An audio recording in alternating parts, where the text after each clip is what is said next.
Hold on, let me turn my volume up. All right.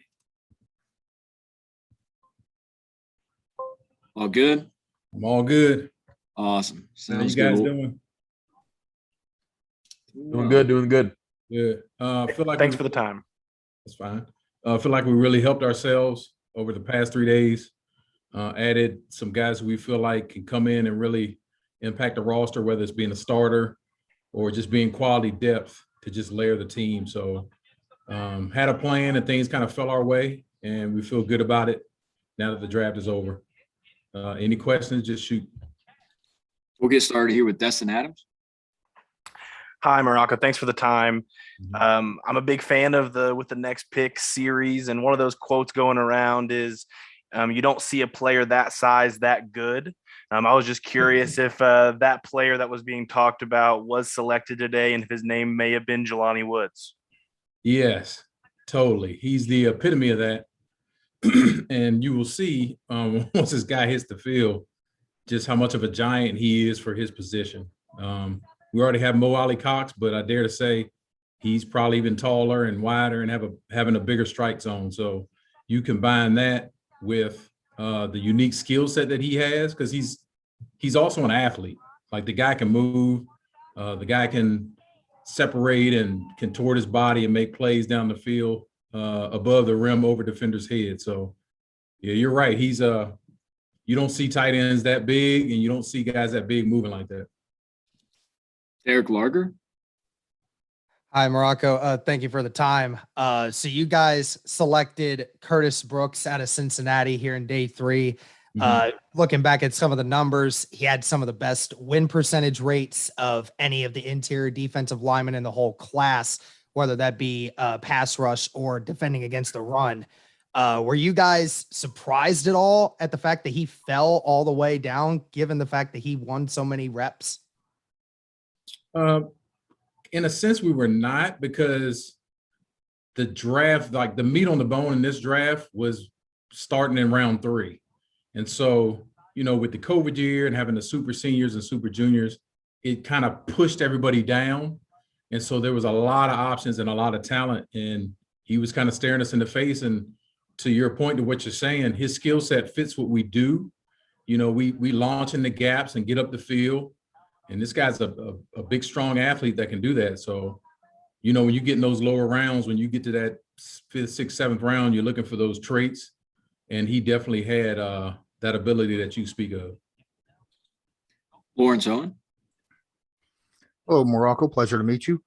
My question is more of a general situation where is there a difference in the way you focus or whatnot in general college scouting between like years 1 and 2 when you're trying to build a team, and say years 5 and 6 when you're looking specifically for specific players to get the team over the top? Yeah, good question, Lawrence. When you whenever you start out, you're trying to lay the concrete and build a foundation. So there's critical factors in each player you're looking for, and you're trying to build an identity with the team.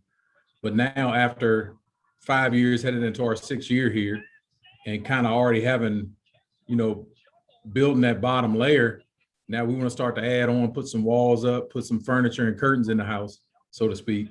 And I think you don't change your approach to the draft, but I do think you change your approach as to what helps the team, like what you're looking to add on in those top 3 rounds in particular, because those are the players that are going to really impact your roster. You're going to look for those first 3 round guys to come in and within the first 3 years start and really, give you a guy that is a starter you can win with. So it changes in that sense of the way we look at it, but not how we go about doing our job. We kind of stick to the same approach, try not to get cute.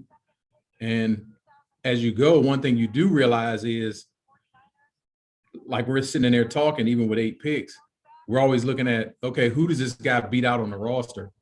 And as you get better and better and stack the roster, you see that it's not easy for all those guys to make your team. And that's what you want. You want that culture of competition, and that's what we feel like we've created. Michael Pevia. Hey, Morocco, is Is Eric Johnson more like Starbucks coffee or hotel coffee? Starbucks or hotel. I'll say Starbucks, similar to Grover Stewart, actually. So I'm going to upgrade him to Starbucks. D2 guy, raw, but powerful. You saw it where I think he was at the NFLPA game and showed out. Then got bumped up to the Senior Bowl. So did some great things. And I mean, a large man, 6'4", 300 plus pounds, and the guy's an athlete, ran under 4'8". So yeah, there's to the Starbucks comment, there is a punch in there. And when you draft those guys with those traits and you see that it's in their body to do it, and it's just hard to find big people who can move in general. Like you don't typically find guys like that with that skill set. So yeah, there's a lot of unique in his body. We just need to be able to get it out. Go a few more here. Patrick? Yeah, Mr. Brown, appreciate your time. When you guys decided to trade back that 42nd pick, was it more of a decision because the guy wasn't there that you guys were targeting, or was the decision more based on getting more draft capital? The decision was really based on, we had a cluster of players and a handful of players that we liked, and several of them were there. And so in that case, you feel good about getting one of the 5 or 6 guys that you targeted. And in our case, fortune fell our way and we wound up, getting several of those guys from that trade back. So I think that was a strategy from the beginning, as far as the sweet spot of this draft being in the middle rounds. It wasn't a top heavy draft this year, but you could get a lot of substance if you kick back and just stuck to your board. And that's what our board told us. That's how it was lined up. And there was a lot of value, a lot of quality players. I'd say even from the bottom of that second round all the way down to the bottom of the fourth. It was just a lot of options. And that's what we look for when we go in. Destin Adams? Is there a pick in this class that comes close to your excitement for the Dio pick last season? Yeah, well, this year's guy that has such a high ceiling. We grade from floor to ceiling. The floor is the talent, the ceiling is your character. I think a guy who has a high floor, well, his floor may appear low, but it's already high. And then the ceiling is just, through the clouds, is Nick Cross.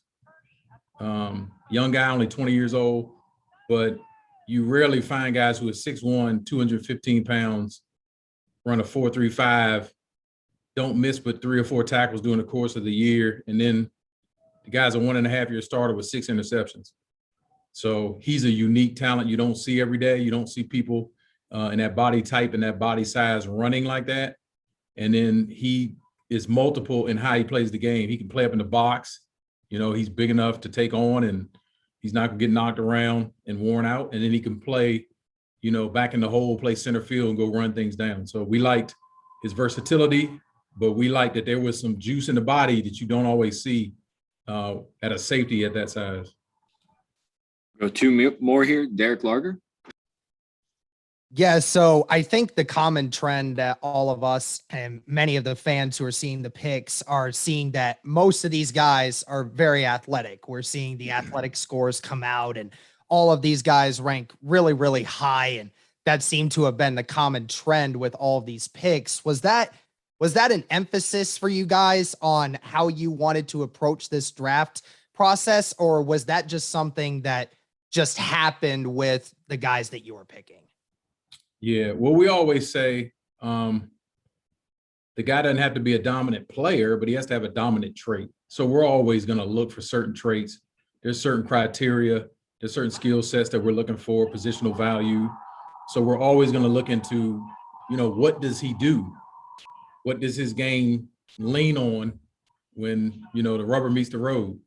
And so that's just how we scout. Like I said, each position is different, but you have to have something to play on this level that's very unique. And it may not always be speed and size. It could be instincts. It could be, something else. It could be hands to be able to catch the ball but yes, we always look for that. I don't think that varies just because of this draft or any draft. But I think there's a point where Obviously, you're looking for those dominant traits to line up with the production.